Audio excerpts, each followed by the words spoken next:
5 tips til, hvad du kan lave en eftermiddag eller nogle timer i Helsingør. Du kan gå hen til Kronborg, der ligger her bag ved mig. Lad være med at gå derind. Du har ikke tid til at se det hele alligevel, og det er lidt synd at bruge så meget tid på det. Jeg vil mindre, det er det eneste, du vil se den dag. Men tag i stedet for at gå en tur rundt om Kronborg og se den smukke udsigt til Sverige og til Øresund. Det er rigtig, rigtig godt. Bagefter kan du gå ned på havnen, så kan du se den der sølvstatue, der står der. Eller sølvagtig. Den lille havmand, også kaldet Han, som er en rigtig fin pendant til den lille havform inde i København. Gå bagefter herned på Kulturværftet og drik en kop kaffe, spis en frokost eventuelt, spis lidt kage og hygge dig rigtig meget.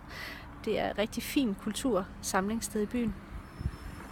Bagefter kan du gå hen og se lige deroppe, der ligger klosteret, Sankt Maria Kloster, Klosterkirken. Det er det bedst bevarede kloster. Det gamle karmeliterkloster er det bedst bevarede kloster i hele Norden. Det er en meget, meget stor oplevelse. Og endelig kan du, det kan vi så ikke komme til at se her for en bygning, der ligger bagved.